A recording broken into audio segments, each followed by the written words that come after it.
Di sebuah pulau yang terletak di tengah lautan luas, terdapat sebuah legenda yang sudah turun-temurun diceritakan oleh penduduk setempat. Konon, di dasar laut yang dalam, hidup seekor kepiting raksasa yang memiliki cangkang berwarna merah tua dengan corak kuning keemasan. Kepiting ini tidak hanya besar, tetapi juga sangat kuat, dengan cakar yang mampu menghancurkan batu karang dan mengguncang dasar laut. Suatu hari, seorang nelayan muda bernama Rico memutuskan untuk mengarungi laut dan mencari ikan di wilayah yang jarang dijamah oleh manusia. Ia mendengar cerita tentang kepiting raksasa itu dari neneknya, namun ia tidak pernah benar-benar mempercayainya. Rico merasa penasaran dan ingin membuktikan apakah cerita itu benar adanya. Dengan perahu kecil dan perlengkapan memadai, Rico berlayar menuju wilayah yang disebut Teluk Gelap oleh penduduk pulau. Laut di sana terlihat tenang, namun suasana terasa berbeda, seolah ada sesuatu yang misterius tersembunyi di kedalamannya. Rico merasa sedikit khawatir, namun tekadnya untuk mencari tahu mendorongnya untuk terus maju. Setelah beberapa jam berlayar, Rico tiba di tengah teluk yang sunyi. Tiba-tiba, air laut mulai bergolak, dan gelombang besar muncul dari dasar laut. Rico kaget, perahunya hampir terbalik oleh terjangan ombak yang datang begitu cepat.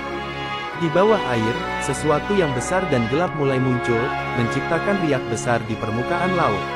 Ternyata, itu adalah kepiting raksasa yang selama ini hanya ada dalam cerita. Tubuhnya yang besar meluncur naik ke permukaan, dengan cakar yang besar terangkat ke udara. Kepiting itu memandang Rico dengan mata yang tajam dan penuh kekuatan. Rico yang terkejut merasa ketakutan, namun anehnya, ia juga merasa ada sesuatu yang bersifat magis pada makhluk ini. Kepiting raksasa itu tidak menyerang, malah bergerak pelan seolah mengamati Rico. Tak lama kemudian, Rico merasa ada semacam komunikasi yang terjadi antara dirinya dan kepiting tersebut.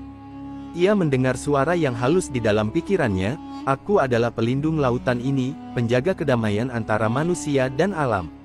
Rico terdiam sejenak, mencoba memahami kata-kata itu. Ternyata, kepiting raksasa bukanlah makhluk jahat, melainkan simbol dari keseimbangan alam yang menjaga agar manusia tidak merusak lautan yang kaya akan kehidupan. Kepiting itu kemudian menunjukkan jalan keluar dari teluk yang berbahaya, memberikan tanda kepada Rico untuk segera kembali ke pantai. Dengan rasa syukur dan keheranan, Rico pun pulang. Ia membawa cerita yang luar biasa, bukan hanya tentang kepiting raksasa, tetapi juga tentang pentingnya menjaga alam agar keseimbangan tetap terjaga. Sejak saat itu, Rico menjadi penjaga cerita itu, mengingatkan setiap orang tentang pentingnya menghormati laut dan makhluk-makhluk yang ada di dalamnya.